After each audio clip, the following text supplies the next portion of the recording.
We are live. The CBB Central podcast is back.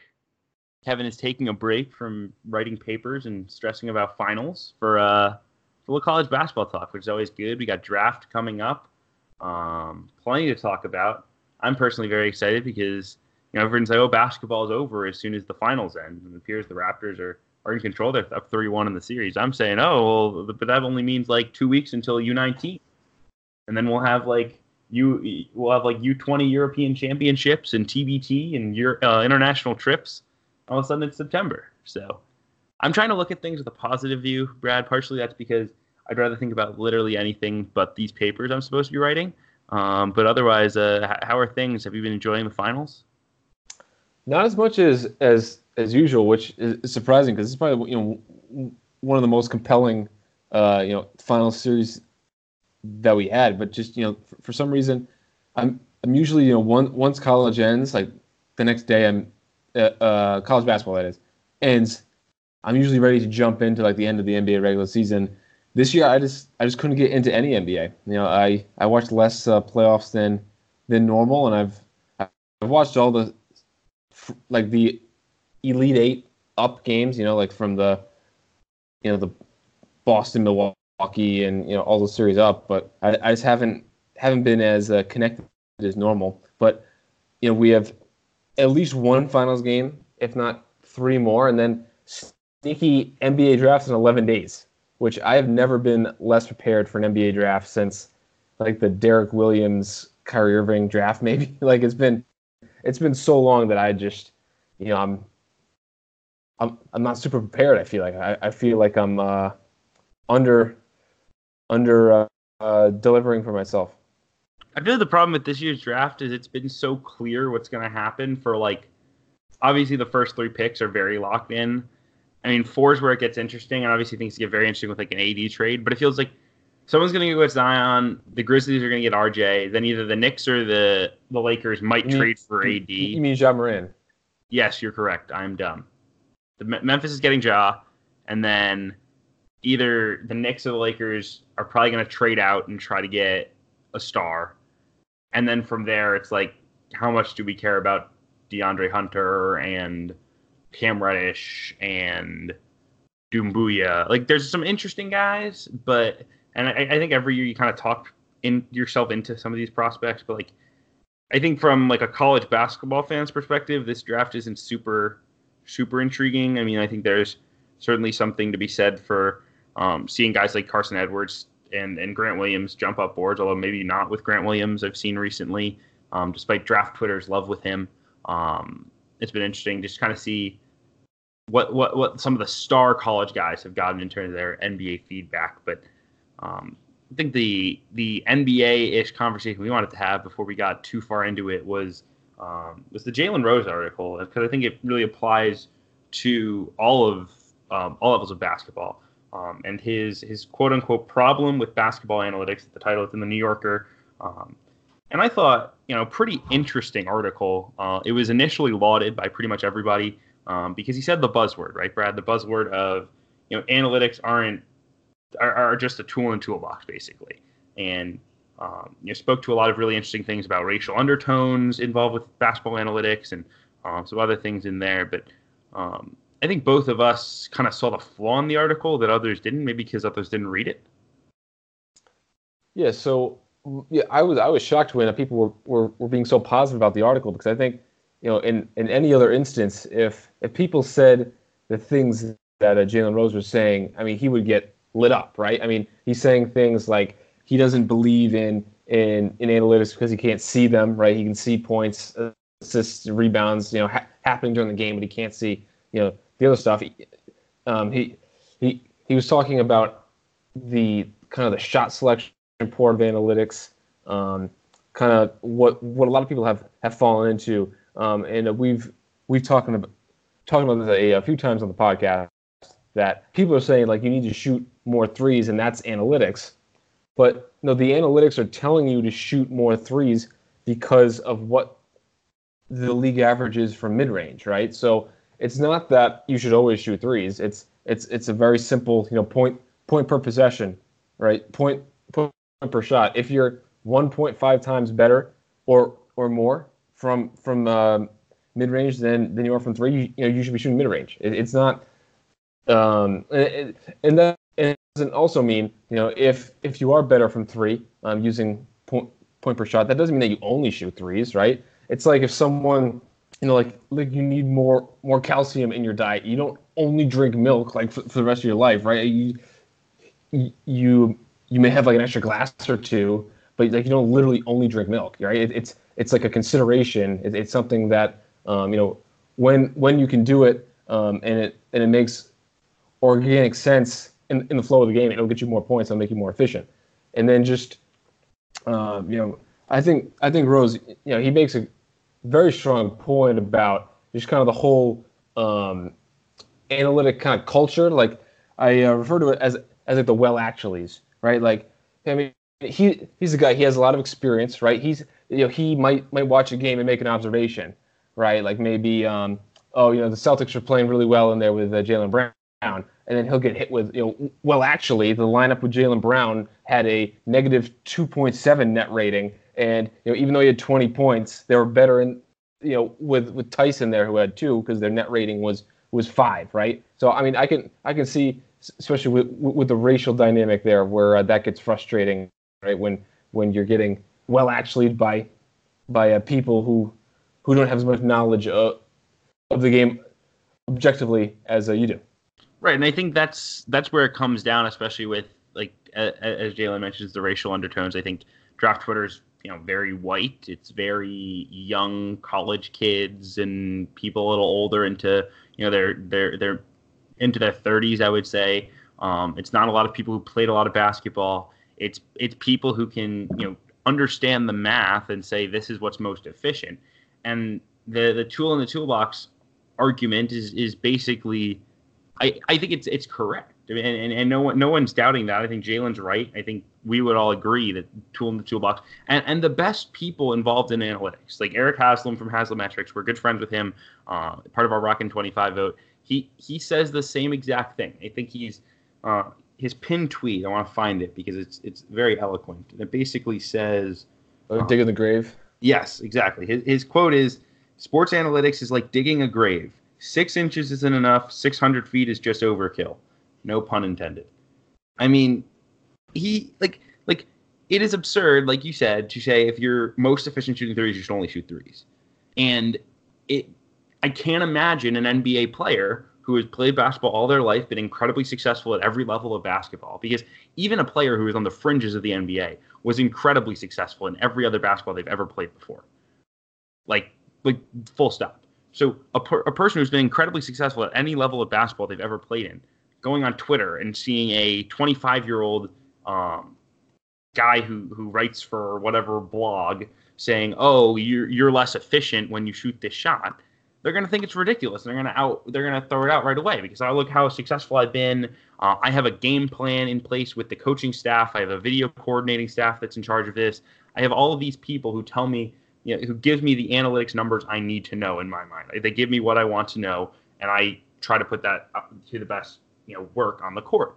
And I think the balance for the analytics community, I think for journalists as a whole, is demonstrating the data in a way that doesn't come across as preachy, but in a way that comes across in a way that is very understandable. And I think the teams really need to do this in terms of so Jalen, one of the points he makes is basically, we have game plans. We don't go into every game saying, "Oh, this is my most efficient shot, this is my least efficient shot." We have a game plan both offensively and defensively.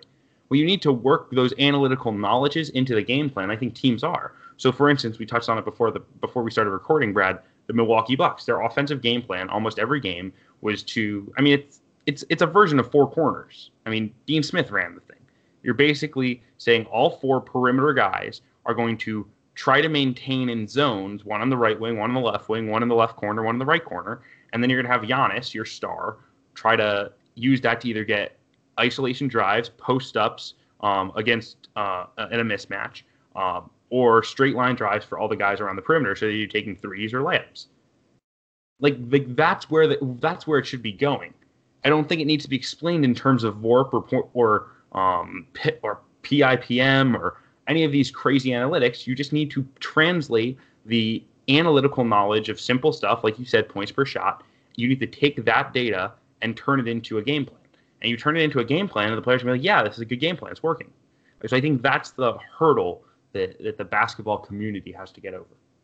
It's not like these huge changes. It's things like, running to the 3-point line on a fast break instead of running to the rim or running to like mid-range.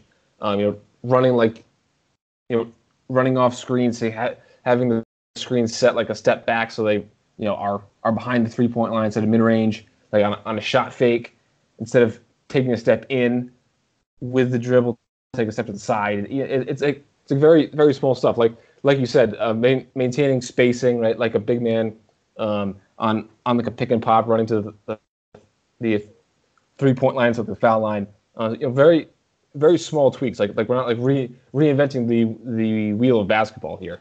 And then I think a lot of there are definitely analytics where I question them myself. Especially a lot of the individual defensive metrics, like a defensive rating and stuff, and like defensive lineup ratings. I think a lot of that is way too circumstantial. I think a guy will be considered a good defender if he's in a good defensive lineup, and vice versa, like a bad defender if he is a good individual defender just because he's in a bad defensive lineup. So I think a lot of that defensive rating stuff has a lot of flaws. But with Rose, he said the right answer, but when he elaborated, right, he says his analytics are just a tool, not the toolbox. When he elaborates, it's clear that he didn't do any of the work to get to that answer, right? He like copied off his neighbor, to get the answer to that question, because he's saying things like we touched on like the point per shot stuff. He can't see them. There was one point in the article where he said, being a player is the most valuable experience. And then like the next question that the guy asks, he says, I don't think any experience is better than the other, playing, coaching, or analyzing the game. So he was kind of, he kind of had his answers predetermined. But Kevin, it's like if like how people reacted to it. It's like if I were to come on here and say I really like Gonzaga for next year, and then I follow that with I don't like their point guard. They're too young. They're too inexperienced, and then Admin Gilder's a downgrade from Zach Norvell, and I don't have them in the top 25. You hear that, and you're like, well, do you really like Gonzaga? But then everyone comes out of the podcast saying, yep, Brad's really high on Gonzaga for this year. Right. Yeah. And I think that's probably where we need to leave it, right? Because we can talk about this all day. I mean, it's kind of a philosophical thing that I think we're not going to get over anytime soon in the basketball world. I think the first step is kind of, like everyone's in a different spot right now. You had, Tom Izzo last year, just way overplaying big men just because he had them. But you have other coaches like Porter Moser who almost every chance he gets, he'll tell you that, I never want to play more than one non-shooter. Like, these are just simple things. And there's just simple stuff you have to do. And the NBA's picked that up a lot sooner than college. But I think the applications in college of the analytical world, especially with so many quote-unquote old heads, is really interesting and something I think is definitely worth monitoring on a college basketball podcast, even though Jalen Rose's comments, I think, were more so targeted towards the NBA and NBA's Twitter as a whole. But the next thing we wanted to touch on, Brad, was U19s. We've been wanting to get to it for a couple of podcasts, and finally we will touch on this, I believe, 32-man training camp roster for the U.S. U19 team. Remember 2 years ago in Cairo, the U19 World Cup happened. That was a really great event to get a first look at some college guys. The USA team was loaded, but they got beat up by Canada, who had R.J. Barrett, Lindell Wigington, Abu Hijab from Oregon, also some mid-major guys like Amadou Bamba, who's at Coastal Carolina. He's going to Charlotte as a grad transfer this year. They also had Prince Oduro, who's at Mississippi State now. They had a few guys. So it was a very useful thing. Also, Hachimura was there for Japan, a couple of European guys as well. So it's always a fun event. And so we wanted to touch on this U19 roster, which is a nice mix of college guys, incoming freshmen, and then 2020s.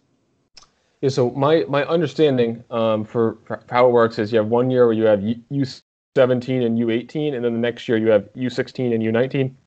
And U16 is playing now, and then U19 I think plays after the NBA draft, but before summer league. So just for like a timeline, U18's last year won gold. That was a team with Quentin Grimes, Kobe White, Cole Anthony, Tyrese Maxey, Matthew Hurt, Ayo Dosunmu, Jeremiah Robinson Earl, a few other guys, and actually a few guys who were on that team are in the mix this year, and some other guys who tried out and didn't make it last year, and then some guys who were on U17 last year. Pretty sure Isaiah Stewart was. I know Wiseman and Carey were. Wiseman and Carey aren't part of this roster. But Kevin, how do you want to run through this? Do you want to start with the rosters, start with our projected teams, or locks and fringe, or what? I was going to kind of just comment more generally on the level of intrigue, especially for the rising sophomores, because I think it's a really interesting group. Obviously, you have to be under 19 to play in this, which does preclude a lot of guys, especially in today's reclassify era and this, and then the office also have to want to do it. Some guys do turn this down. I want to be at their school. So in terms of the sophomores, it's a really kind of interesting group. You've got Kira Lewis, who was terrific at Alabama this year. I think will be an All-American with Nate Oates coming up. But then from there, it's a bunch of like non-star college guys, which I think is really interesting to see their development. Kessler Edwards has a really nice year. Pepperdine, he gets a shot here. We'll see if he makes the roster. Halliburton from Iowa State, who's like a draft Twitter lover, icon, whatever you might call him, has put up really impressive assisted turnover numbers and kind of stuff. Stat sheet, was a really low usage guy. Isaac Likely, who was at Oklahoma State, had a nice freshman year. Jaden Scrubb, the JUCO guy that everybody wants. Travion Williams at Purdue, who has a very bright future. And then Bryce Wills at Stanford, another young guy. So I think from that sophomore group, I think really only one stands out as a star this season, although Halliburton could take that next step and be in that category as well. But I think evaluating some of these guys, especially like Travion Williams, if he makes his team, will be interesting given Williams is kind of handcuffed by playing with Matt Harms. Doesn't get always to play the 5. So it would be nice to see Williams in that setting, but I don't know that we'll see a ton of those sophomores, although they'll probably want a few for experience. Yeah, I think Lewis is a lock. Yes. I think Halliburton, as he's such like a valuable role player, right? He hits shots, and this team doesn't have a ton of just like pure shooters. He can defend. He has great size, hits shots. As you said, he has like at least a 4-to-1 assist turnover ratio, I think. So I think he'll probably be like a bench piece for them, and play a valuable role. Kessler Edwards, I think he's on the cusp. He's like 6'8", and he can shoot, and he can play the 3 and the 4. I left him off my projected team. Isaac Likely, I don't think this is a great fit for him. Scrubb, I think there's too much talent on the wings, which we'll get to in a little bit. But he's like 6'6", lefty. He can score. I think he's not a qualifier, right? So he has to go in JUCO again, and then he'll have 2 years of eligibility, essentially part of the 2020 class. And then Travion Williams, I think he's also on the fringe. I think Matt Painter is going to be assistant coach, which could give him a leg up. But this team doesn't really need like a back to the basket player, with like their 11th or 12th man spot. And then Bryce Wills from Stanford, I don't think he has a chance to make it. Yeah, Painter is not on staff. The staff is Weber, Hopkins, Lavelle Moten, and then they have a bunch of the quote unquote court coaches that come for the camp with the 32 guys.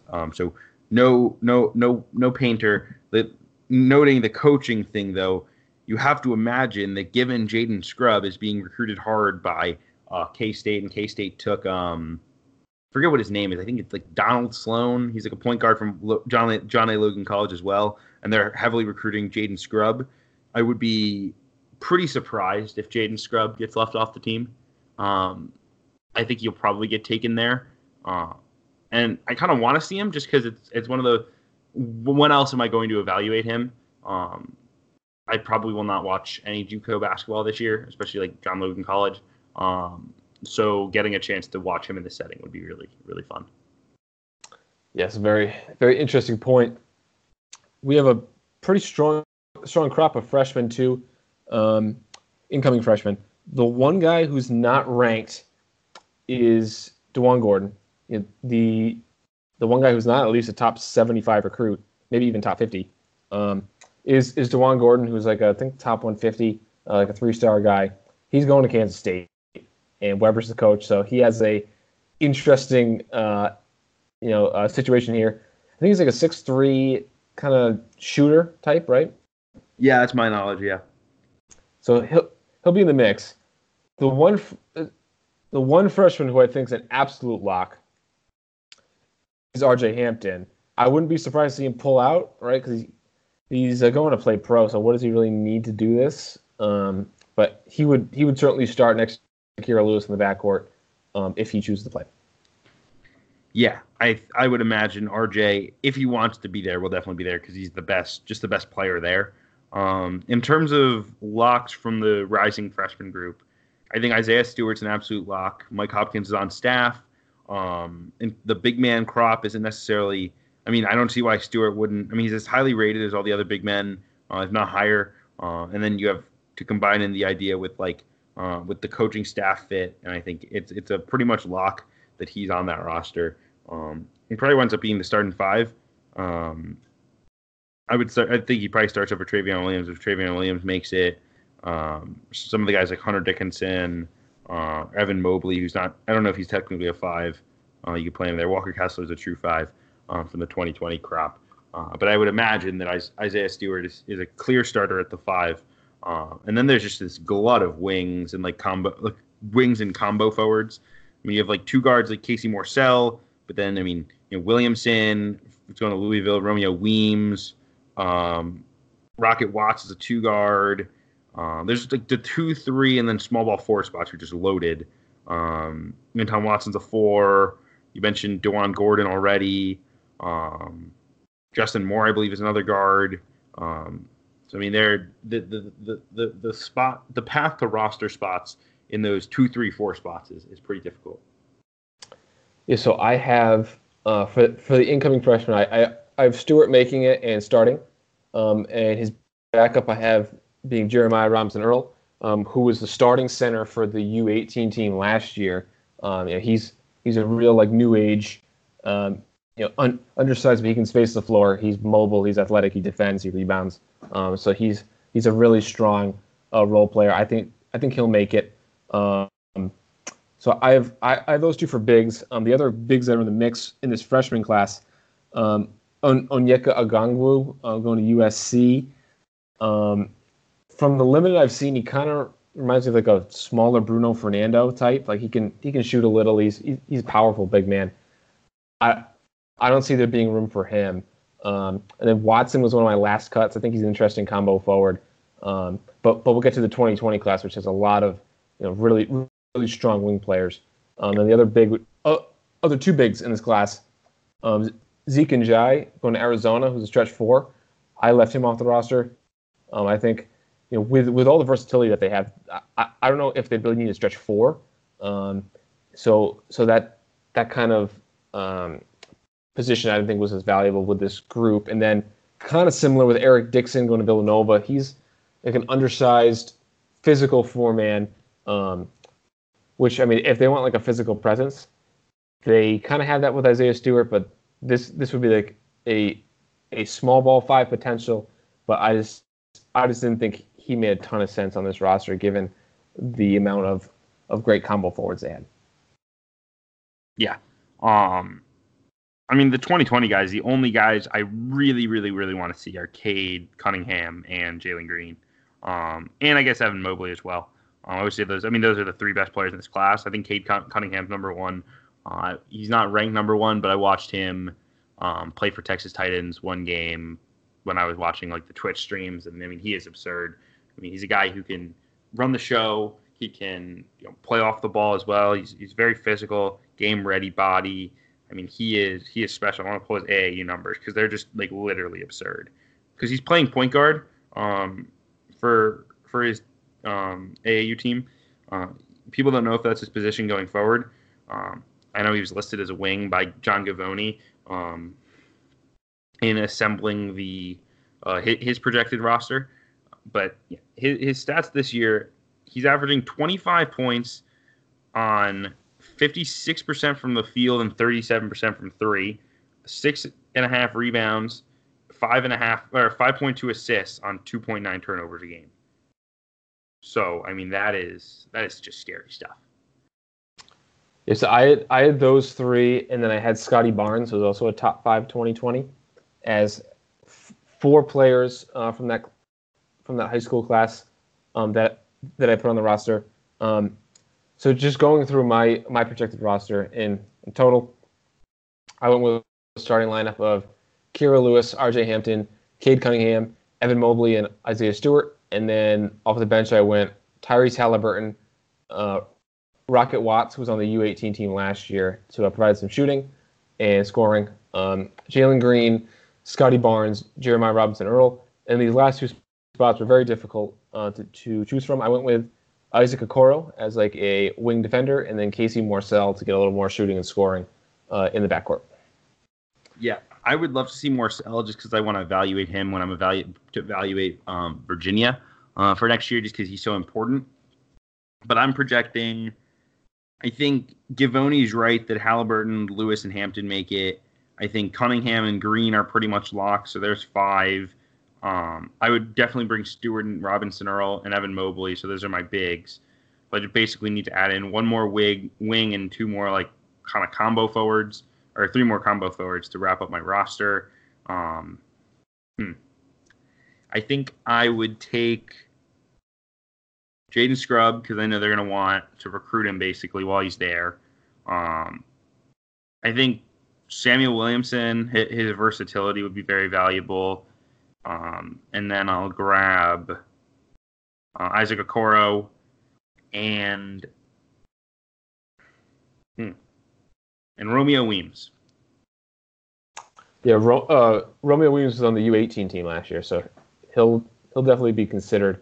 And then Watts was a surprising addition to the U19 team last year, and he was probably the second worst player on the team behind, or just in front of Kamaka Hepa. I think his youth really showed there in that setting. So it'll be interesting to see if he can make this team too. Yes. But yeah, I would tend to. I feel like it's a really good roster in general. I thought the balance is nice. I'm always excited, even if they don't make the team. Like I remember the 2 years ago team, just like tons of buzz about Kevin Huerter and Quentin Rose, and both really like worked out. Huerter made the team. I think Rose got cut, but then had a huge year at Temple. So I'm always excited to see some of the guys who get buzz who might not have expected. And Kessler Edwards. I mean, I wanted to mention this while we have the chance because I don't think we're going to talk about Pepperdine anytime soon. But that roster is sneaky very good. I mean, obviously, I don't think they can eclipse the top 3 in the WCC with Gonzaga, St. Mary's, and BYU. BYU getting Childs back, but I mean they have a great point guard in Colby Ross, who's back for another year. They have the kid. They have this kid Kessler Edwards, who's very talented. They had a couple guys sitting out last year, and MJ Cage and Keith Smith. Both, I believe, are Oregon transfers, if I recall correctly. Yep. I have a good JUCO kid coming in. They have Andre Ballback, who has a lot of talent. A lot of people say he's got upside. They also brought in Majok Deng, who I remember being a guy who had some high major offers. Chose Pepperdine, very athletic, probably more of a long-term piece. But they've got some interesting players, and we know Lorenzo Romar is going to get some kids. We'll see if they can turn that into wins. Okay, next, did you want to talk about the positional rankings? Yes. I mean, we talked a little bit about Andy Katz's rankings last year. And these were more those rankings were the top 20 returning players. And we both made those. That was later in the summer when we did that. That was off his list? Huh? I said we did that because of his list? Yeah, his list of top. Okay, yeah. I remember now. And I always do the mid-major positional ranking, so I think I provide a little bit of insight here. it's difficult to rank them, just especially when you're looking at mid-major versus high major, breakout guys versus established guys, because it's hard to assign value to what you don't know, or different levels of competition. Like even doing mid-major, I'm basically just excluding the top 7 conferences. But that still means, how do I compare RJ Cole to, I don't know, like a good Valley point guard? I mean, it's just very difficult. So I commend him for putting these lists out there. I even think positionally is a little tough to do, like to establish the positions, especially when you're talking about wings. Who's a 2, who's a 3, who's a 4, who's a 5, who's a 3, who's a 4. But I mean, some of this stuff that he put in there in terms of point guards and shooting guards was just absurd. Yeah, I don't care about the order, right? I don't care if Cole Anthony was ranked 1 or 4 on his list, but I do care about the positions. I mean, you're right. The worst one was a shooting guard, because he just put like 11 point guards in there, either to like kind of suck up to those fan bases, or I don't know what it was, but I mean these lists are incredibly difficult to make, especially to put in an order, because you mentioned kind of judging across the mid-major conferences. It's also very hard to do when you're projecting how guys are going to improve, and also factoring how good their team was and how good the league was. For me, like when we got to like 14 to 22, I could have pulled them out of a hat. Like I couldn't separate them at all. So I don't care about that with Katz. His positional stuff was so bad, it makes me think he doesn't know who the players are. Like here's my question. He puts Lamonte Turner at point guard. He puts A.J. Lawson at point guard. He put Jamarius Burton in the top 25 and as a point guard. And like maybe Turner plays point guard this year. Like he handles the ball a lot. Like if you want to say Turner's the point and Josiah James is the 3, like fine, right? But like A.J. Lawson's certainly not a point guard. And I'm trying to find the list of 2 guards now. I mean, he had Nojel Eastern at the 3, and I saw that the Purdue account commented like, doesn't matter if he's the 1 or the 3, we still love Nojel. But like putting Cole Anthony at the 2, like who do you think is their 1? Markel Johnson at the 2. Markel Johnson. I mean, those are like really unexcusable, because especially Johnson, you could look at NC State and he probably led them in assists. I mean, he's a high assist guy. Moretti at the 2. I mean, that one's, I guess, debatable. But like Marcus Evans, if Marcus Evans is the 2, who's the point guard? In fairness, Markel Johnson's assist numbers did drop. Markel Johnson's assist numbers went down to 4.2, but no one else had more than 2.5. Like I understand that it's difficult, and when I do these lists, it takes a really long time for me just to comb through every roster and make sure I don't forget anyone. And basically, the day I'm gonna do each, position, I take and I go through every single conference and every single roster basically, and say, is there anyone I would consider on this team? Would I consider, like if I'm doing point guard, for instance, I'd go through the MAC and I'd say, okay, Jalen Pickett is obviously on this list, and then okay, Ricky McGill graduated. Is there anyone from Iona coming in that would do it? No, probably not. Ryder Stevie Jordan, is he worth a consideration? And maybe, probably not. Let's say no. Like you go through and you do that. You can't go through NC State and be like, oh, I wonder who the point guard is, and say like Braxton Beverly. And so Katz's last 5, so it's like 21 through 25 on the shooting guard list. T.J. Gibbs, Kyle Lofton, Matt Coleman, Quade Green, Dejon Giroux. Those are all point guards. Like there's no debating any of those. Maybe you could say Prentice Hubb's the point guard, Temple Gibbs is the off guard, but I mean, how what are you even doing? I mean, this, and then Braxton Key as a shooting guard. Absurd. He played probably exclusively power forward, if not 80% power forward. Fats Russell making the list is just hilarious. I mean, how about the order for some of this? Like, Cartier Jara over Dejan Giroux. Giroux was better on a better team last year, and he's going to see a significant uptake in role. I mean, Braxton Key being better than Kellen Grady, Tyshawn Alexander. And then, I mean, Alpha Diallo on the shooting guard list. I mean, as a freshman, he played exclusively shooting guard, right? As a sophomore, he played half shooting guard, half small forward. Last year, I don't think he played a minute at shooting guard. And I would be very surprised if he played any shooting guard this year, too. So, I mean, he's a 3-4 now. I mean, the whole Aaron Henry, I mean, Henry's probably going to be the 4 for Michigan State, but that one's not crazy. But that's just shooting guards. I mean, we're not done here, right? If we go to small forwards, here's Yoli Childs as the second best small forward in college basketball. Yoli Childs is also not a small forward, but he's also, like, the order is kind of, I don't know, I think the worst thing is absolutely what you said. It's the positional associations. They're poor. They're horrible. But, I mean, the rankings are not very good either. Right, but the rankings are so much more difficult than knowing what position someone plays that I can't even get into the rankings, you know? Like, Emmett Williams at small forward. Anthony McLemore at small forward. I mean, Sandro Mamokilishvili at small forward. It's crazy. Wait.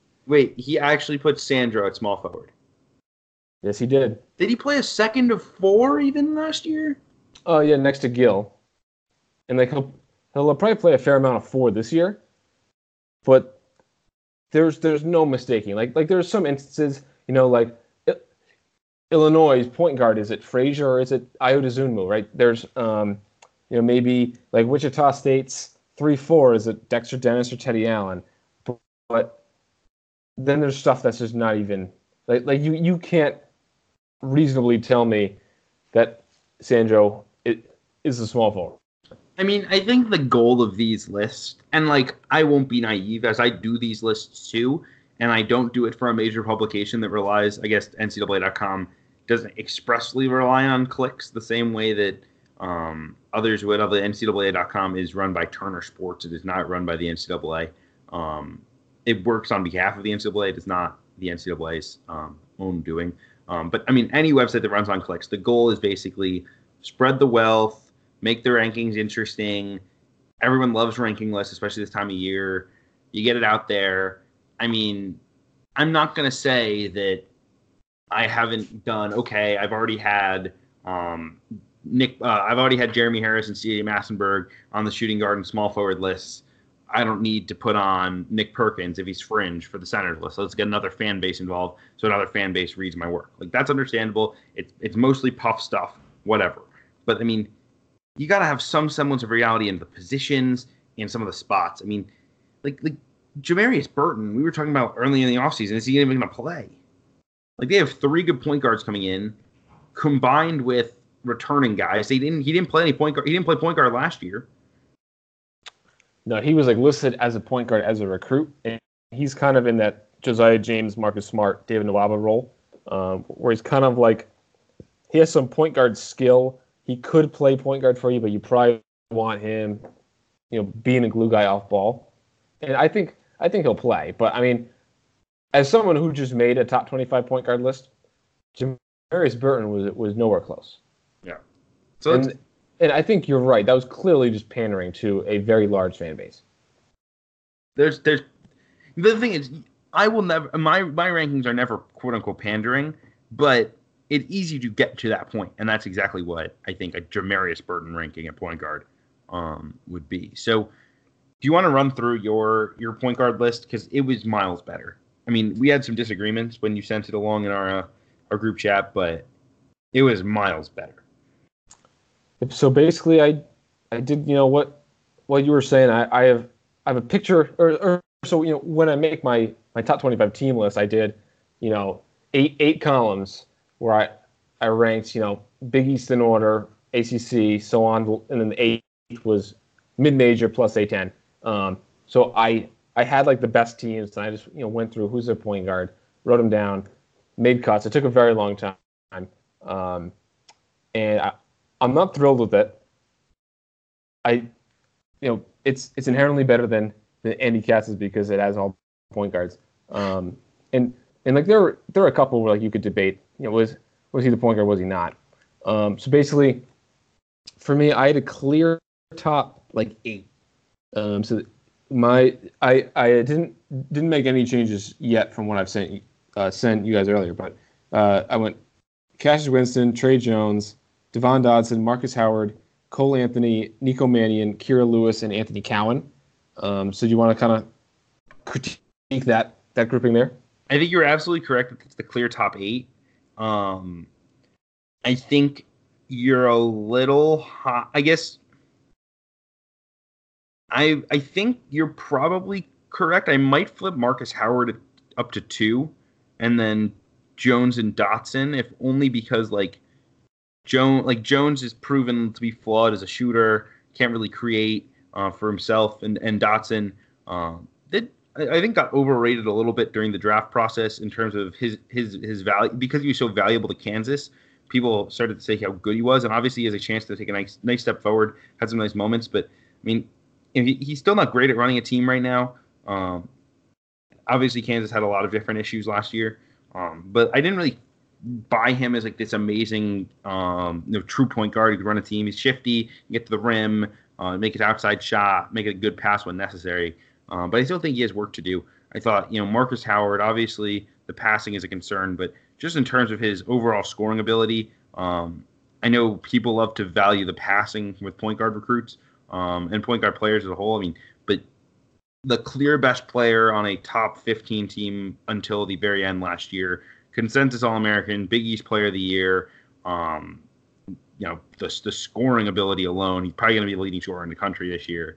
I think that deserved a little bit more love and throw him up to 2. But I thought, in general, I thought you rated Anthony and Mannion correctly at 5 and 6 over. I might flop Kira Lewis in there just because of my trust in him in the NATO system. And I think Cowan is the right guy at 8. We pretty much know what he is. Okay, so do you think that Winston, Howard, Jones, Dodson, Anthony Mannion, Lewis? Because the Lewis is kind of a hedge. Because I think, I mean, maybe Lewis should be ahead of Anthony Mannion, but it feels like all 8 of those guys they're going to average. Maybe not Jones, but the rest of them, they're going to average in like mid teens. I mean, Howard will average in the 20s, but for the most part, they're going to produce similar stat lines that indicate that they're the best players in college basketball. So I guess I'll move Marcus Howard to the 2. Do you think I should have Kira Lewis over Dodson and or Jones? I think it partially depends. So I guess here's the question I would have for you. If you were Kansas and you were offered Kira Lewis to run your team next year or Devin Dodson? I think I'd say Devin Dodson, but I don't, because what you mentioned earlier about Dodson is 100% right. Like his value to the synergy of Kansas' lineup was far greater than what he was as a player. I think I'll keep. All right, I think final answer for this top 8. I'm going to go Winston, Howard, Jones, Dodson, Anthony Mannion, Lewis, Cowan. I think that's correct. I mean, given where Lewis has to go, I think Lewis can go to the top 2. I think there's no debate that Cassius is 1, but I think for now you have to keep Lewis out there at 7. So then it gets really interesting, I would say. So now I have a tier, I think a clear tier from 9 to 13. So I had 9 Andrew Nemhard, 10 Xavier Johnson, 11 Xavier Simpson, 12 Markel Johnson, 13 Ashton Hagans. Okay. Xavier Johnson is the one. I know you were thinking to move down. Very, very high turnover numbers. He's the best player on a bad team. I see no reason to really move him down. But he could be someone who averages in the 20 point per game range as a sophomore. Yeah, I guess my thing with Johnson, when comparing him, especially to, I think Peyton Pritchard was the name I came to, who gave it 17.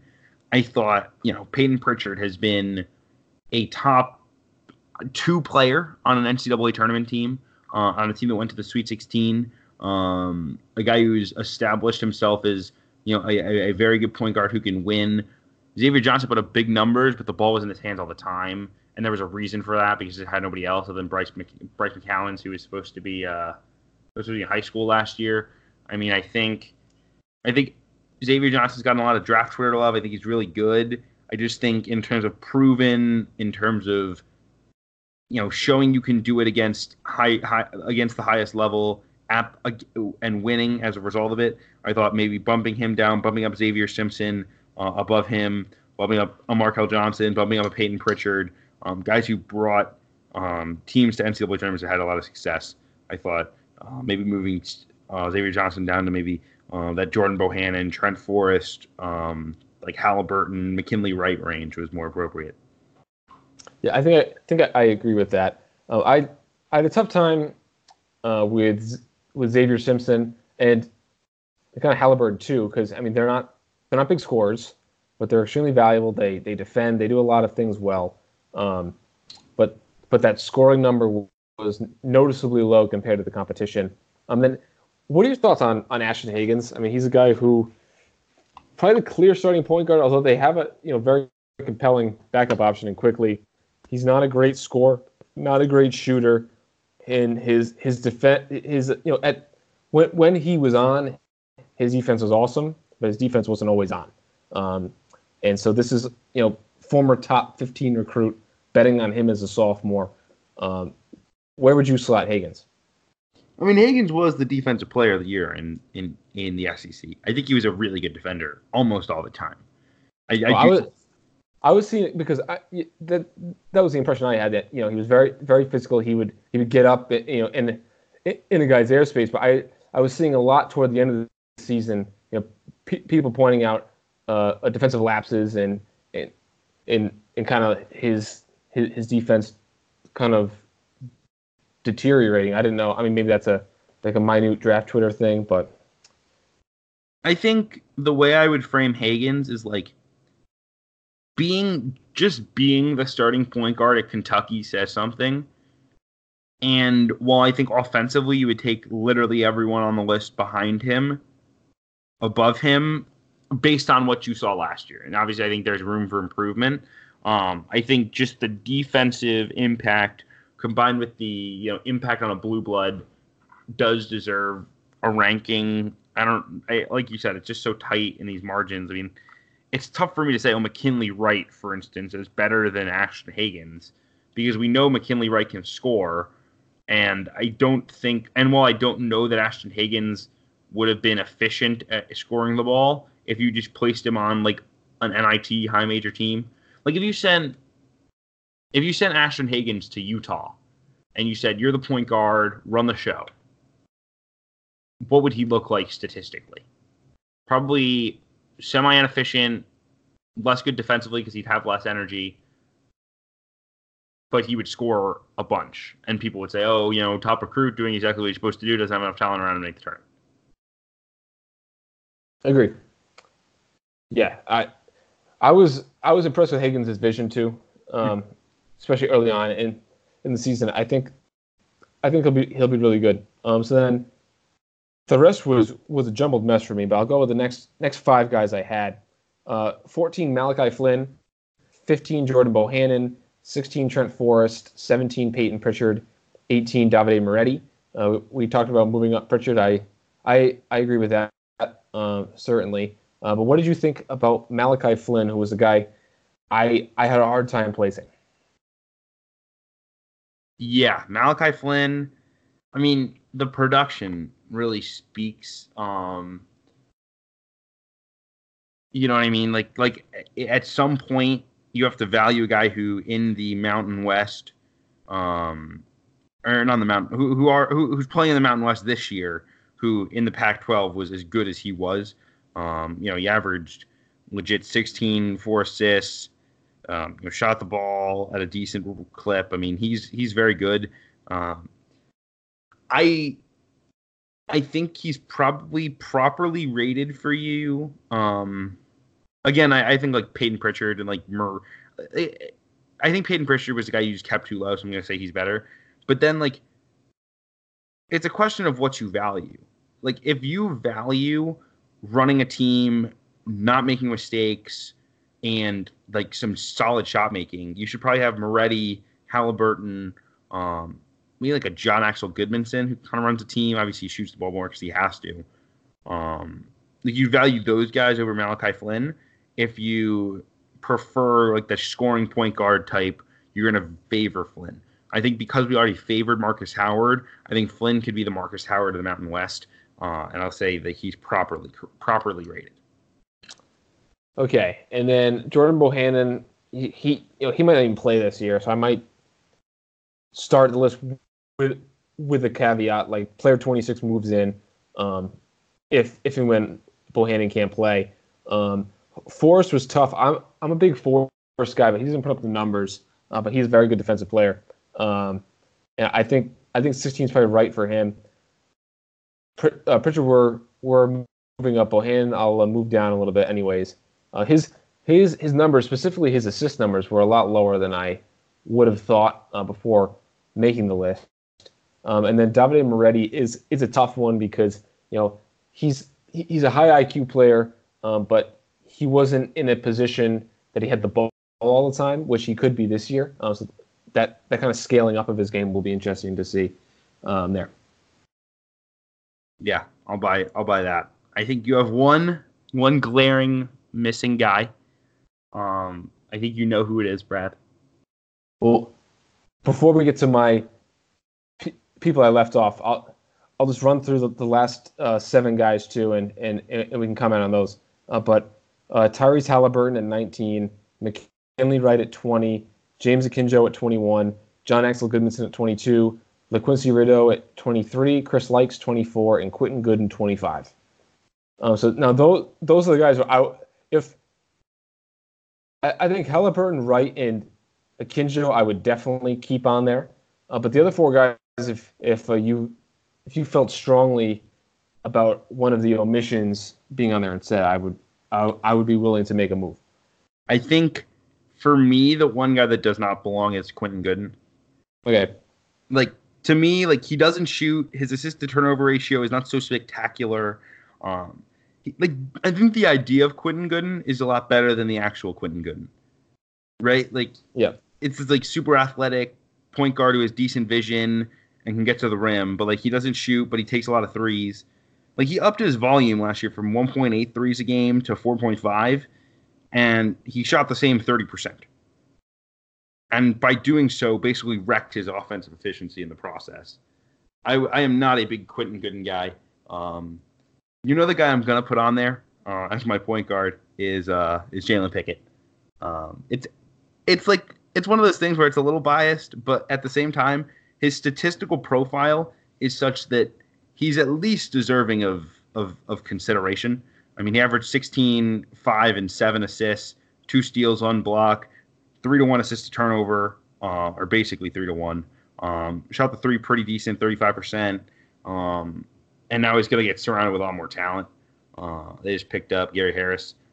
They picked out Elijah Burns and Don Carey. Like, I think I don't know. Did you consider him seriously for this one?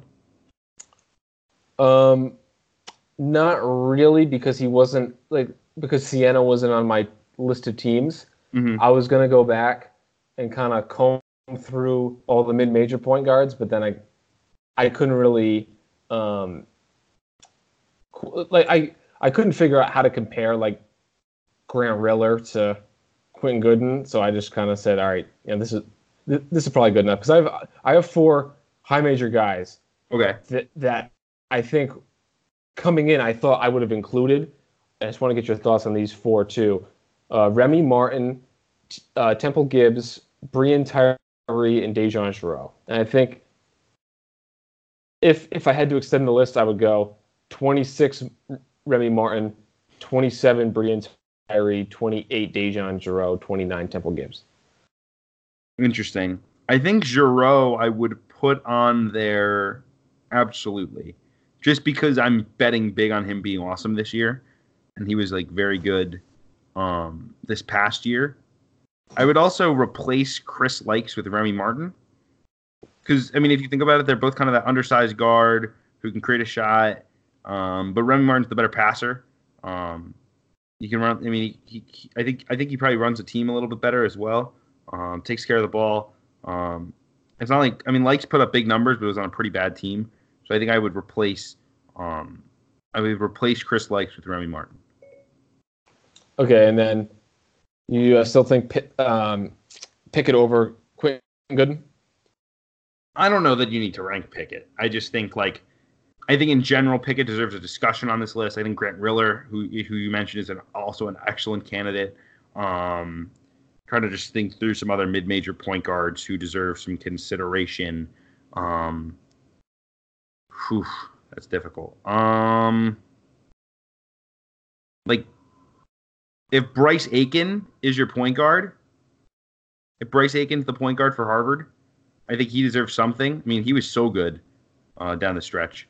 He averaged 22. I don't know if he's necessarily like a true point guard, so he probably wouldn't have been ranked, but I think he's a guy you consider at least. Yeah, I considered him too. Okay. I don't have the full list of guys I consider, but there was like 40-something names on there.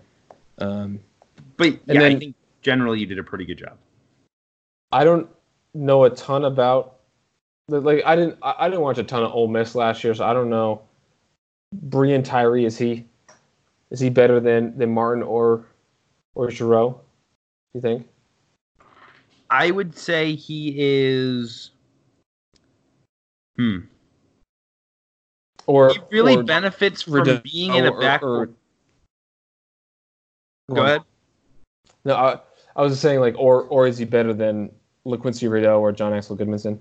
I don't think he's better than Rideau, who I think is really good. I think Brian Tyree really benefited from playing with Davis and Schuler, who are both also capable ball handlers. He was actually third on the team in assists. Was Brian Tyree as a result of that? I don't see. I think he's he's definitely a scorer worth considering for this list, especially because he could definitely average 20 this year. If you think about it, I mean, he averaged 18, and now they're going to lose Terrence Davis. I think he's almost a definite 20-point-a-game candidate. So definitely deserves consideration. I just don't know that he's necessarily a true enough point guard. Okay, I think I'll lock in. I'll remove Likes and Gooden. I'll put in Remy Martin and Giroux, and then I'll mention Likes as 26. If Bohannon can't go, Likes will be the guy. We'll lock that in. Sure enough. Anyway, but yeah, I mean, I think you did. I mean, it's just it's crazy to me. I mean, that Andy Katz can get paid to write about it and not know what guys played what positions, right? But the thing is, most fans only follow either their team or their conference, so they don't even know. I went on Reddit and this guy was like, Andy Katz's list is horrible because I know Cole Anthony's a point guard and Markel Johnson's our point guard, right? He was an NC State fan. And people just kept on commenting, well, so-and-so is our point guard, so-and-so is not this, so-and-so is not that. And when you combine all the fan base knowledge, you can really see how flawed he is. But from someone who just follows a handful of teams, you don't get that same effect. Well, I remember. I mean, the first year I did my positional ranking, I called Jordan Carolina 5, and they're like, "Oh no!" And then oh no, he plays the 4, and then he turned out playing. And I said, because that was the year he had played next to Cam. It was the year after he'd played next to Cam Oliver, and then I was like, the next year I was like, I think he's the 5, and they were like, okay, well we have Damian Williams, or what was his name, the St. John's kid. Yeah, Darian Williams. Darian Williams, that's the one. We have him. He's going to play the 5. JC's the 4. And I was like, sorry, I ranked him at the 5. And they're like, oh, it's. And then I read their message board, like, oh, this guy doesn't know that he's a 4, but we appreciate the coverage anyway. And I was like, yeah, well, whatever. So I think that's a lot of the mindset, especially for the non-blue blood programs. It's like, oh, anything for me to read about college basketball and anything that I think is worth anything that has my guys in it, we'll take. Yeah, and next week, we can talk about my shooting guard and small forward list, which I'm sure I'll have done by next Sunday. But starting my list of shooting guards, I'm including guys who on the surface, I'll probably get pushback like, oh, he's a point guard. Just in my consideration list, like Kamar Baldwin, Ayo Dosunmu, either Davison or Trice. I'm still figuring out which one's which. Courtney Ramey, Skylar Mays, Brandon Williams. So I mean, it is in some instances it is tough to determine who's what position. Yes. Should we move on to transfers? Yeah, why don't we touch on some before we wrap this one up? Because it was actually a sneaky busy week in the transfer market. Because the Anthony Mathis transfer and then commitment. That moved quick. That's probably the biggest one of the week. But it was pretty funny because he announces he's leaving, and I immediately say, well, he's from Oregon, not knowing the entire backstory, but I knew he was from Oregon, and it was like that's the slam dunk fit based on the time he's probably tampering, whatever. And then basically everyone's like, oh no, Kansas, Houston, and I was like, guys, read Jeff Grammer. He's saying he's going to Oregon, so that worked out pretty easily. Perfect fit in my mind. Would it maybe been a little bit more impactful for a couple other programs, but to play with friends obviously makes sense. I know he's a big buddy with Peyton Pritchard. He'll play, he'll shoot. They needed the depth. They can now go some 3-guard looks with him, Pritchard, and Will Richardson. You also throw Chris Duarte, who's the best JUCO recruit in the country. I really like that pickup. Yeah, I mean they're gonna probably end up with like a really strong eight-man rotation. And maybe the high-end talent level won't be there. Like they obviously have a great point guard in Pritchard. I know a lot of people like C.J. Walker, who's a top 30 recruit who plays some 3 and some 4. But I envision that they'll get Shakur Juiston too. So they'll have a bunch of really strong players. Won't be very deep, especially at the center position. But I think that they'll probably be a top 25 team if they get Juiston. They'll be pretty veteran. You do have to worry about patching the team together like a few years ago with Oregon when they had a lot of talented guys like Elijah Brown, Mikhail McIntosh, along with Pritchard. After losing everyone from the Final Four team, and that team, really underperformed and sputtered out. Yeah, I mean, I think they'll be in good shape. I'm gonna rank them. I think I'll rank them regardless of whether they get Juiston. But if they get Juiston, you're talking about. I mean, you have him and Okoro playing the 5. Then your 4-man's probably C.J. Walker and Chandler Lawson. That's your 4 spot, and then your 3. You can just play the 3 guards. You also can throw in. I know they're getting a visit from Tevin Mack. I mean, they could really do it big if they get Tevin Mack, and then they can start him with 2 guards, and then Walker at the 4, Juiston at the 5, Lawson off the bench. Will Richardson, I guess, would probably be off the bench, either him or Mathis. And then you got also toss in Duarte. I mean, they would have plenty.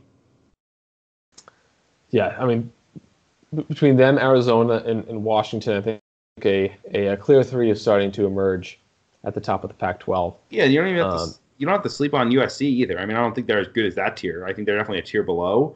But I mean, you're talking about a group that will have a great recruiting class, plus great grad transfer Dan Utomi, bring back Rakocevic, bring back a guy like Jonah Matthews, Elijah Weaver, 5-star in Okongwu. I mean, they're gonna be a problem as well. Yeah, I think with them, point guard would be the biggest question. Like they really need Weaver to take a step forward. And I think Arizona State would be in the same group as USC. They have a great point guard. They have some really interesting wings with Lawrence and Sherry. Romello White's going to be a 3-year starter now at center. So I mean, they have a lot to like there. Another guy who this is Javen Cumberland to Cincinnati. I think I would not criticize you for ranking Cincinnati at this point. Now that they've totally retooled with grad transfers, we touched a little bit, I think, last time on Jam Sorolla and Chris McNeil, who are going to play some minutes at the 1 and the 5.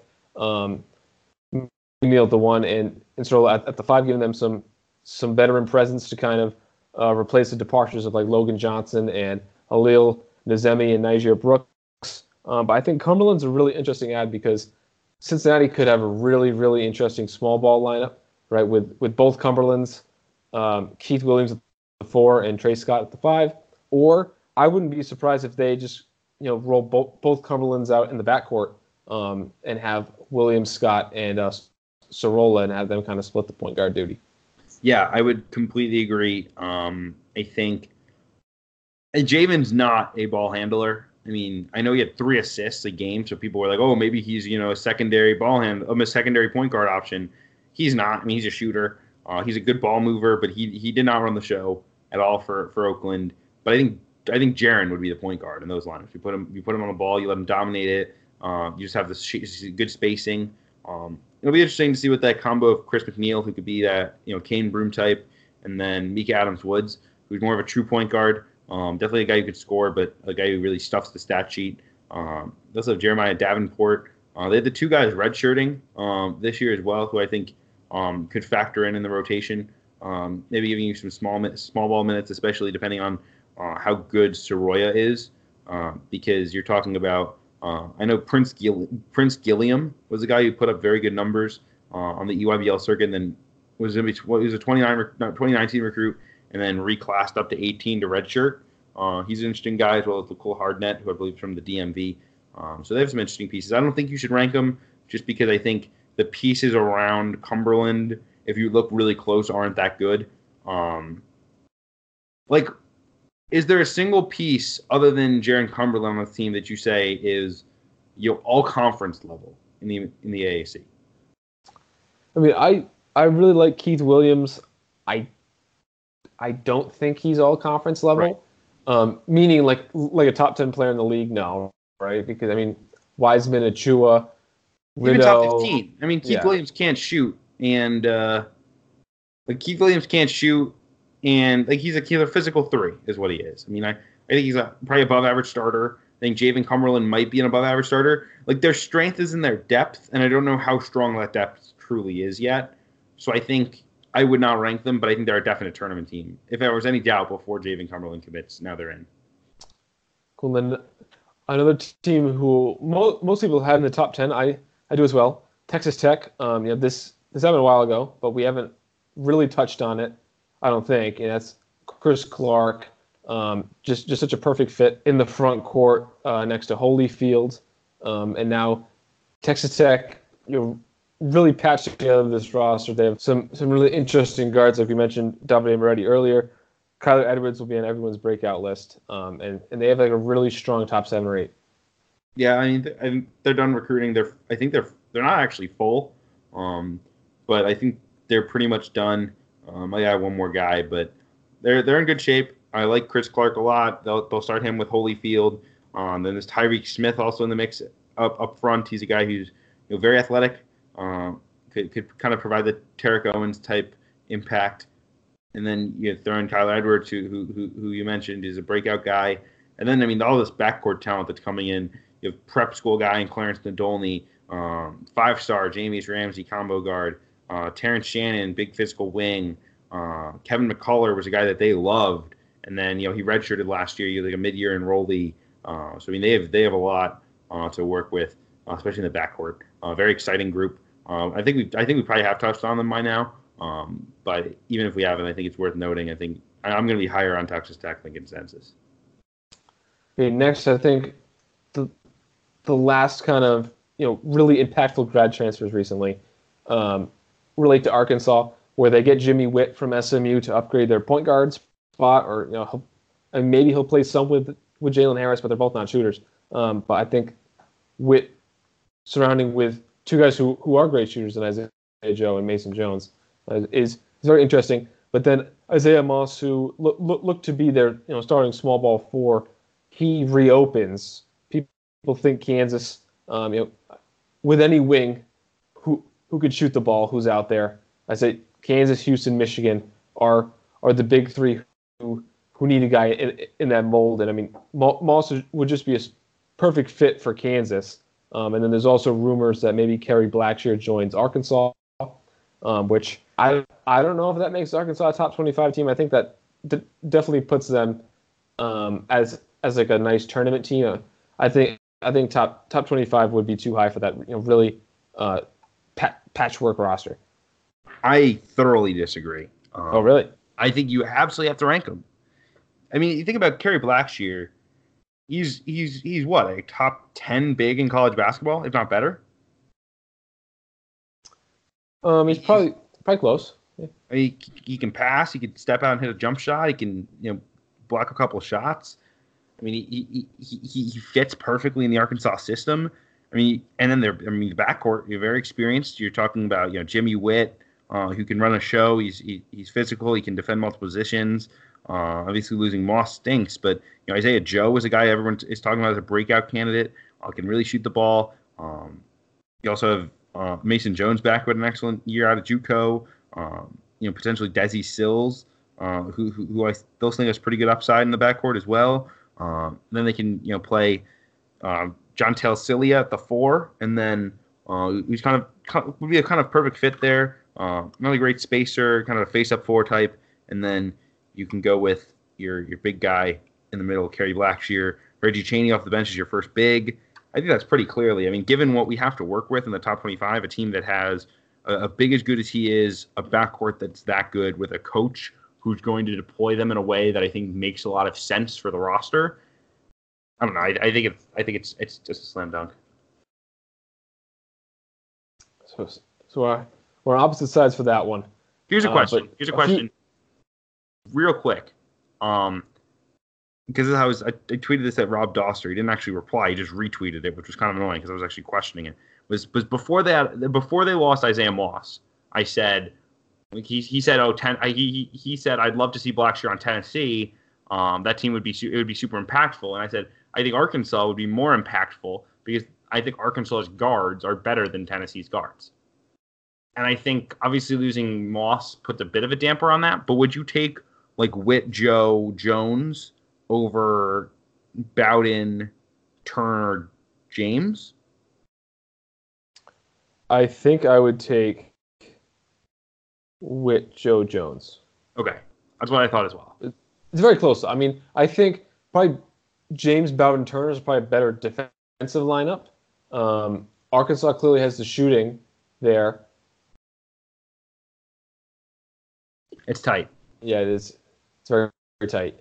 It's basically comes down to, I think, where do you see Isaiah Joe as a sophomore versus how can Lamonte Turner scale up his game to be the leading scorer?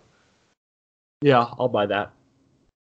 But yeah, I mean, those are the big ones. Also, kind of going on to the market, a few pretty important names. Cormac Ryan, I think, is being overrated. Quite frankly, I think he's good. I know Northwestern would like him quite a bit, but his list was a little ridiculous in my mind. I mean, he was not good at Stanford. I mean, obviously he's being played out of position. He's supposed to be a point guard. I mean, that was the appeal, at least out of high school, was that he was going to be a big point guard who could shoot. He shot 33% from the field. I don't know that I buy this idea that Cormac Ryan can all of a sudden be this guy who's this high impact transfer and an elite program, but to me, like Gonzaga, for instance, is too rich for that blood. Same with Texas, but I think Northwestern would be a great fit. Obviously, the fit, the academic fit, the recruiting background. I mean, Northwestern was number 2 for him out of high school. I thought Virginia would be a sneaky fit. I know they reached out. Kind of that big guard that Tony Bennett likes, who could handle it. He's got some Ty Jerome in him. I mean, he's definitely a different player and isn't as good, but I think there's a certain level of Ty Jerome in his game that would make sense as well. Yeah, I saw Davidson was involved too. I think Marquette, Villanova, Butler. He would make no sense at Villanova, but I mean, Marquette or Butler would make sense too. Finally, we get a destination for Jordan Brown, who's out there for a while. I think a lot of Nevada people thought he could come back to Nevada. He's going to Arizona, where he's sit one, play three, will take over for Chase Jeter as a starting center next year. I mean, that's a pretty big pickup that will let Arizona continue to push forward. I mean, assuming he winds up being good, I will say, like, there's a reason he didn't play over Trey Porter. I mean, he was a freshman that was thrown into a situation where they already had a very good center. Right. But I think you're talking McDonald's All-American, guy who must obviously wanted to get minutes too. And between Trayshawn Turman and Trey Porter, he basically gets boxed out of the rotation. I don't know. I think he's definitely a worthy quote unquote reclamation project. I think he's a very smart out, especially given. Now you don't necessarily have to recruit a big in the next class, but I don't know. I just don't totally buy that he's that he's this like elite player. I think it's more recruiting billing than anything else. I think he would have been smart to stay in Nevada, because if he's not very good at Arizona, I mean he's in trouble, because they'll recruit over him. He already sit this year. He's gonna be like 21 years old by the time he's playing again. I thought staying at Nevada, especially with the guards they have, even if it's just for 1 year and then you go pro, he would have had a big year playing 4-out-1 in basketball, a lot of pick and roll. I think staying in Nevada would have made more sense, but it puts Nevada in a pretty tough lurch in terms of their front court. Yeah, I felt similar to that about Arizona's other transfer ad in Jim Earl Baker, where I just see him being someone who's going to be recruited over so fast. Like, it looks like, if Mannion and Green both go pro next year, he could be starting too. But I see him totally being recruited over. Similar to what you were mentioning as the risk there for Jordan Brown. And Brown would have been better off staying at Nevada. But a player with his pedigree, could really pick his destination. And Arizona really needed a center after losing Jeter this year. So I think that makes a lot of sense. Yeah. No, I'll buy that. And in terms of for Nevada, I mean, it takes them away from national relevance this year. I thought, if you have Harris, Johnson, Lindsey Drew, Zuzua, who's like a nice reclamation project, and then Eric Parrish, kind of manning the 1 through 4s, just like a small ball lineup, I think that had the potential to be very interesting. Now they're in a difficult spot. I mean, they have KJ Himes, who can be expected to play a bunch as a freshman big, redshirt freshman at least. They have Zane Meeks, who's like a stretch guy, and then they're gonna have to find a way to fill out the front court, and then maybe add a little bit more depth, because I know they're looking at Luke Wurr, who's the newest name that everyone's recruiting, one of those late qualifiers who all of a sudden gets a million offers. You got Rutgers and DePaul today, Washington State, Nevada yesterday. He also has some mid-major looks. So he's like a 6'9" skinny kid who probably best as like a playmaking 4 at the next level. So he's an interesting recruit for Nevada. They also have potential to maybe grab an international big. I was thinking like Kelvin Jones as well from Idaho State would be an interesting grad transfer for them. Just trying to fill out a roster because I think the guards are so good. I mean, Jalen Harris is terrific. Jazz Johnson, great shooter. Lindsey Drew. I mean, that's a team that still should be able to win 20-plus games.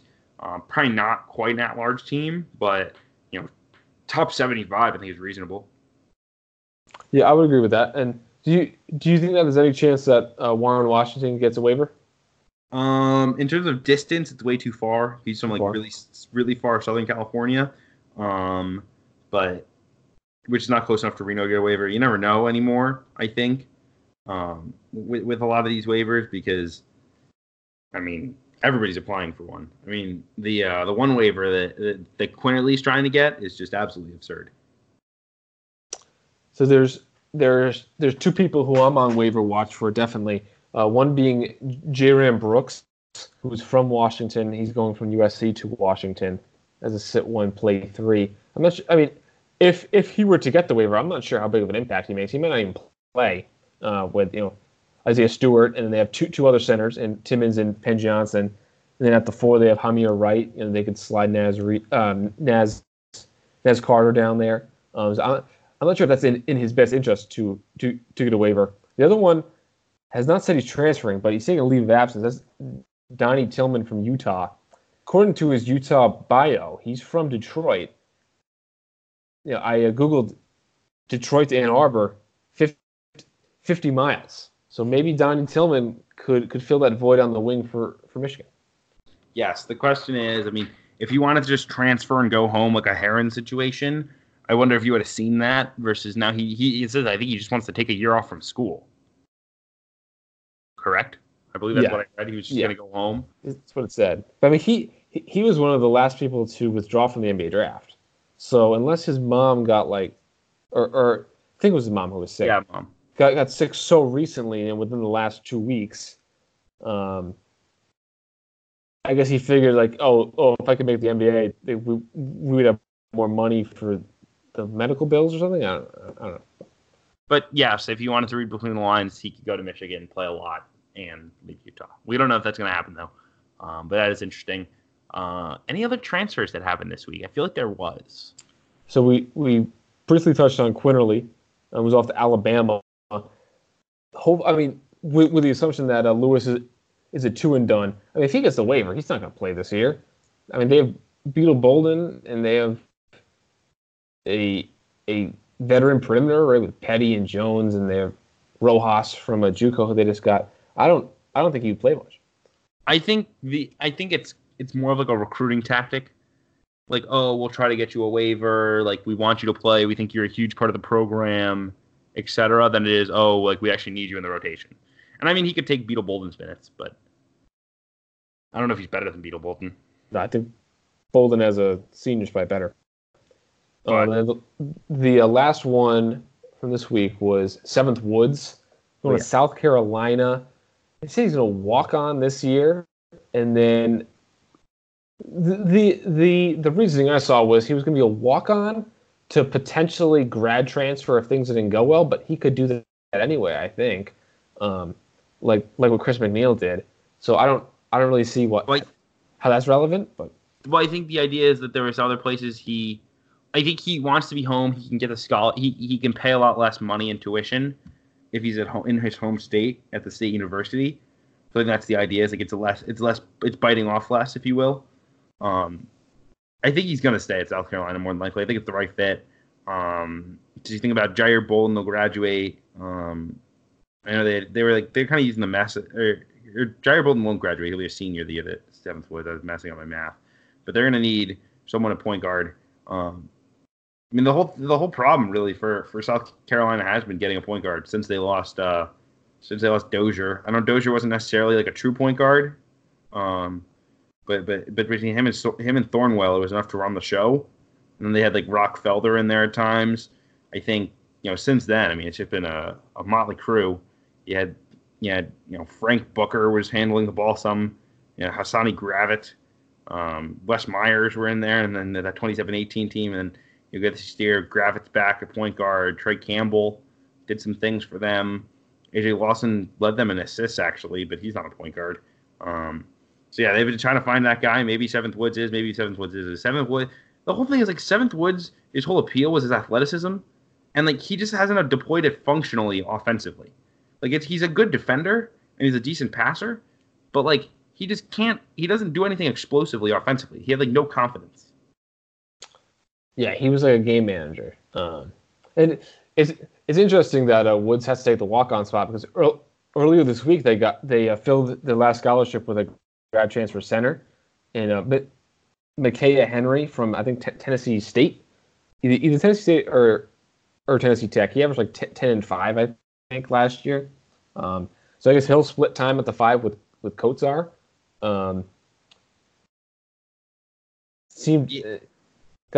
That was a weird pickup for me, but I mean, I think it's just a value add, right? Like you back up big man, from closest to home, add some talent. I guess it's insurance if Willens Levick isn't capable of being a contributor right away, or like Alonzo Frink can't take a step. I don't know. It's one of those like weird marginal moves where like the grad students are probably not going to play, but they might, and they just go up for no reason. Yeah, and then just 3 other I wanted to cross off our list of transfers to potentially talk about one day. 3 guys who went mid-major who I think could have gone high major just from their game and their stat standpoint. Matt Ryan going from Vanderbilt to Chattanooga. As someone who can shoot the ball, I think he would definitely fit in a high major rotation somewhere. Brandon Kamga averaged like 14-ish, I think, points a game. Similar position to Ryan. I don't think he's quite the shooter. He's off to one of the Big West Cal schools, like Cal Fullerton or one of those. He's at Fullerton. And then Fullerton. And then Wesley Harris, who was a pretty good a guy who I always liked for West Virginia. I think might be some like disciplinary issues. He's off to Tennessee State. Yes, it'll be interesting. I was going to say the one you mentioned in Matt Ryan is interesting because if he was going to go to a mid-major, the thought would have been go to one that's a potential winning team that could go to the NCAA tournament. And he's from New York, so I know there was talk of he's really good friends with Elijah Burns, who's the big man at Siena. Would he grad transfer? That would be the stretch 4, basically over Sloan Seymour. You start on a team that can make the tournament. I mean, if you're going to go mid-major, that seems like the route instead of just chucking for Chattanooga. I don't know. I mean, I guess the idea is he doesn't want to be a bench guy anymore or a rotation player. If he wants to put up numbers, which he probably could have done at a mid-major level anywhere. So I probably would have done it in a winter, but maybe he just was tired of moving. Chattanooga close enough to Nashville, he doesn't move. That's a good point. And then just lastly, Iowa picks up Bakari Evelyn, grad transfer point guard from Valpo and Nebraska. I think that signals that there's serious concern with Bohannon's injury. I don't know. I mean, they have a spot. He can handle the ball. He's not very good, but he's good enough. That's all you're really looking for. I mean, he's not like a true point guard. He's kind of an inefficient scorer, but maybe he can just kind of manage the game, not make too many mistakes, be shifty, handle the ball. I don't think he would start a point guard over McCaffrey, but you need a backup if you're going to lose Bohannon. So, good insurance. I think that'll do it for today. I think we'll just roll the rest of these transfers over again. Yeah, we'll eventually get to some of them. I don't know how we're going to do it. We're going to eventually have to get to Deep Dive series. So stay tuned for that, as you always will. Next podcast I record will be from the Albany area. So glad to be finishing up my sophomore year here in Evanston. Will be good to be back home, and we'll be able to record plenty of good podcasts over the summer. Hopefully get some guests on the show as well, maybe some coaches. We had Kyle Keller last year. So lots to be excited about. As always, please like, rate, subscribe. Do whatever it takes to help us get this podcast out there. It only helps us find more listeners who will enjoy the content like you do. So once again, we appreciate you joining us for this episode of the podcast, and we'll be back next week. Thanks for joining us.